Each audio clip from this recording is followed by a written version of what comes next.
What's good, people? It's your boy Twale back again to bring you another review for Kingdom, chapter 593, entitled Chogaryu's HQ.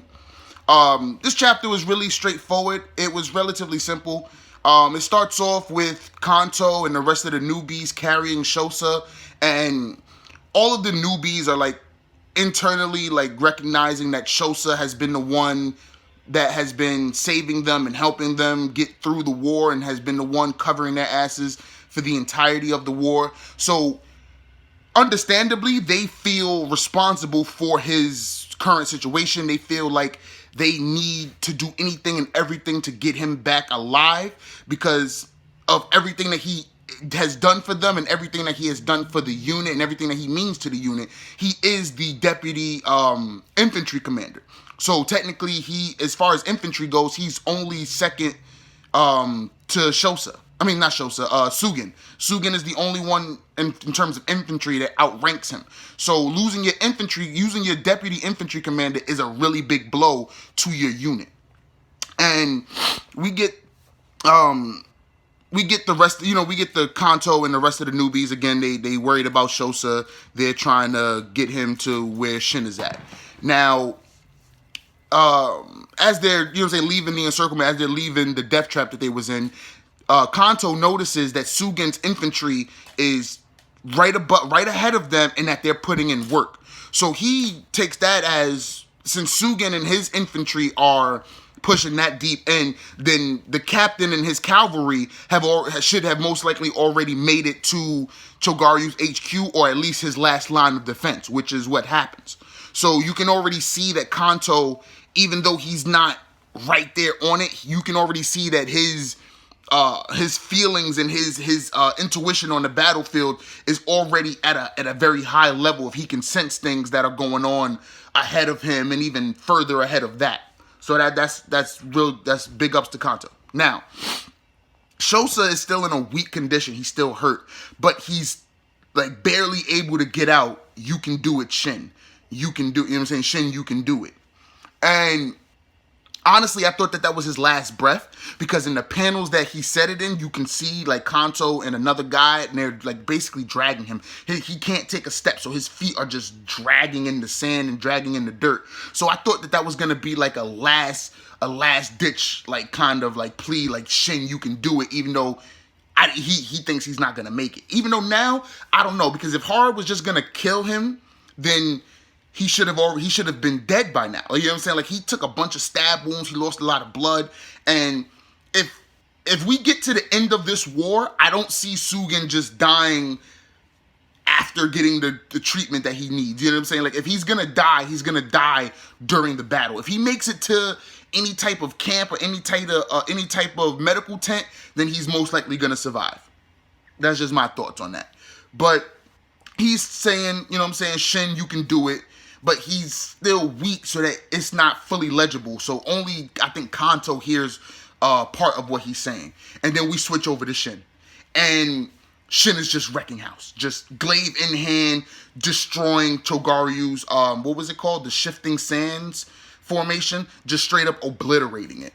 And people at Chogaryu's HQ, they're like, yo, how can their cavalry be so strong? How can they just, how can they just be this energetic and this strong without food, with all the injuries that they're having?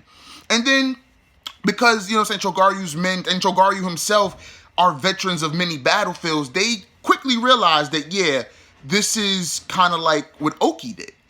And like Chogaryu's men said this is kind of like, and then Chogaryu cut them off and was like, yeah, this is just like Oki. When Oki put it in his head that tactics and strategies and all of that were no longer necessary and no longer viable on the battlefield, he led from the front, glaive in hand, and his men were famed throughout China for turning into demon gods at this moment in time. Whenever Oki would lead his men from the front, dudes like To and Rokuomi and Rinbo and all of them, they would turn into demons and they would just wreck anybody and everybody on the field. So Chogaryu is recognizing this as very Oki-like, very Oki-esque.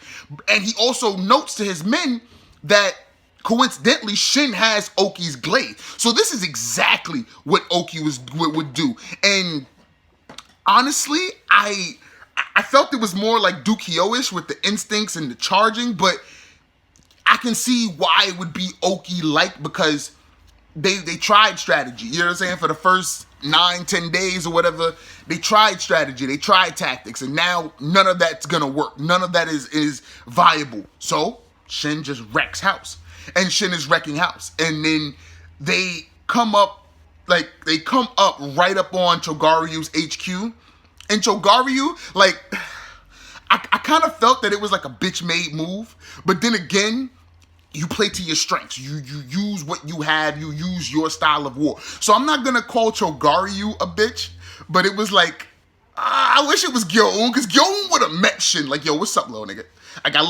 What's up? I respect you now. Let's get it in. Gyo-un was like, nah, I'm not with that. I'm not Chogaryu. He's like, I'm not Gyo-un. Chogaryu was like, I'm out. He was like, yo, all right, I didn't expect him to do that. That was my bad. I told niggas he was underestimating Shin. He was like, yo, that's my bad. I didn't expect our formations to get blown open like that. But I've seen this enough times to know what to do. And I know for a fact, going head up with this kid right now is not what we're going to do. So we're going to retreat. And then we're going to flank them. Because he was saying that Kyo, Oki, and Otetsu or Okotsu, they are the martial. They were like the martial might, the full frontal assault type of generals in the Quin 6. So Chogaryu has said, like, I've battled them more times than I care to remember, and I know exactly what their weaknesses and strengths are of a unit and of a captain like this. So he says, I'm gonna retreat, because my style of battle is never to let the enemy get to my neck. Never let the enemy's blade come close. So unlike Gyo-un, I'm not going to meet you. I'm going to retreat, and I'm going to send my elites after you. Then he sends Joe Ren and Joe Sho or something like that. I'm not too exactly what their names are, but I know it's Joe something.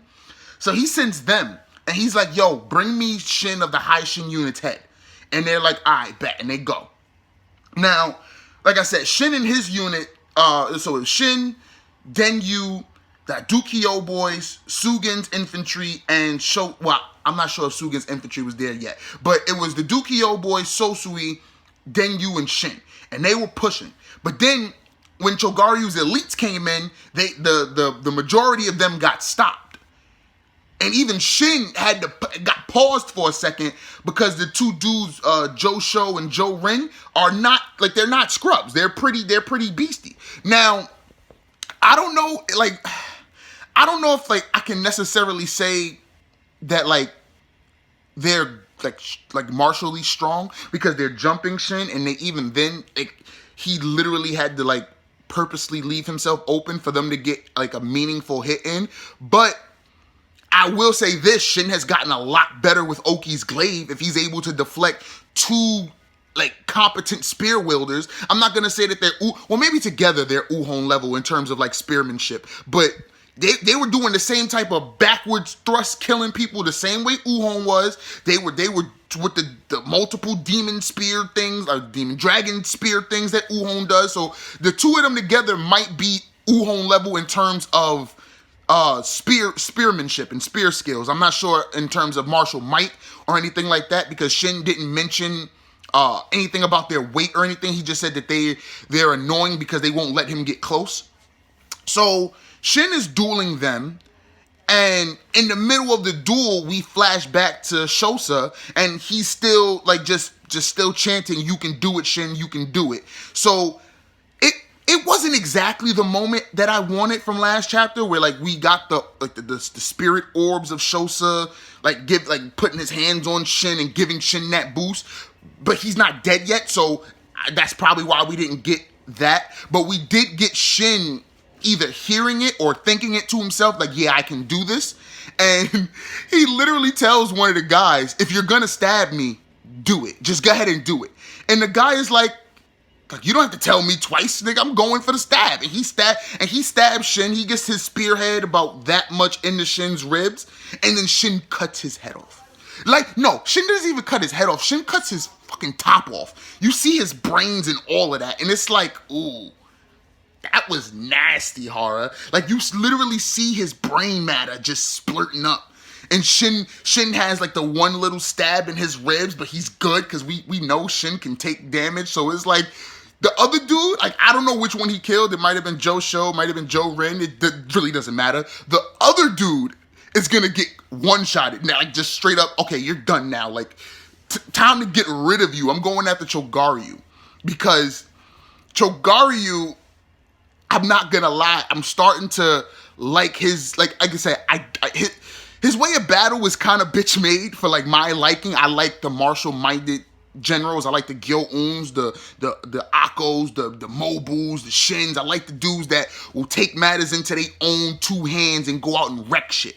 Not to say that people like Chogaryu and Kesha and like Raboku, that they have their uses and they have their great moments and they are great characters. I just personally like the martial-minded types better, which is why I fucking love Renpa and Oki, because they were fucking hybrids. They can do both.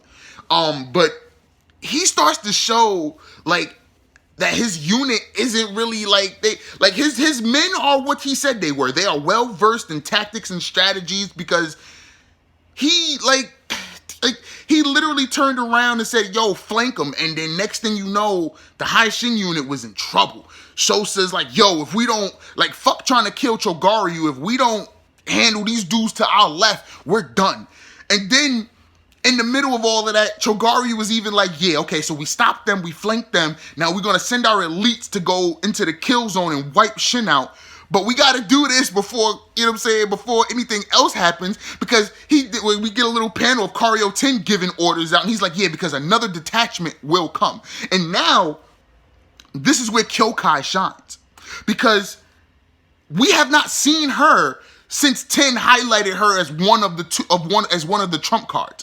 When Shin said, yeah, like when our trump card shows himself, and it was a panel of Shin and Kyokai, and Shin blew through the fucking great general formation. He blew through the shifting sands or whatever. So that was his like trump card moment. Where's Kyokai? Where is Kyokai? You got to remember, guys, normally when Kyokai is on, like normally when we do battle, Kyokai is the one that protects us from these flanking maneuvers. Like she did with Uhon and Shin when we first saved them from Gyo-un. When Shin and Uhon were just wrecking shit up front, and her men was like, and she was literally told her men, we'll leave the brute force into them, we'll protect the flanks, and we'll cover their sides. And Dene was like, yo, it's so great to have Kyokai covering our asses. But where is she now? Right? You know what I'm saying? She's not doing her normal protecting and flanking and covering Shin's ass, so she must be out there like lurking on some Naki shit, right? Her and we haven't seen Naki either.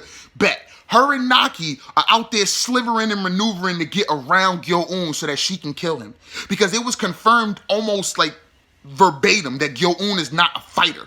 He can fight, you know what I'm saying? He will ride out with Glaive, but he's not a martial general. So in terms of battle, it might be a little bit more difficult than her fight with Ryuto, but she should be able to kill Chogaryu pretty easily. Like, you know what I'm saying? Unless he has some crazy tripwire traps behind him protecting his HQ, he should get got by Kyokai relatively easy. And honestly, that's what I'm looking forward to next chapter, because we've seen Shin greatness. We've seen him lead. We've seen him boost his men's morale. We've seen him in his instinctual moments. We've seen Ten get her shit together and come up with a decent strategy and a decent game plan to get them in this position.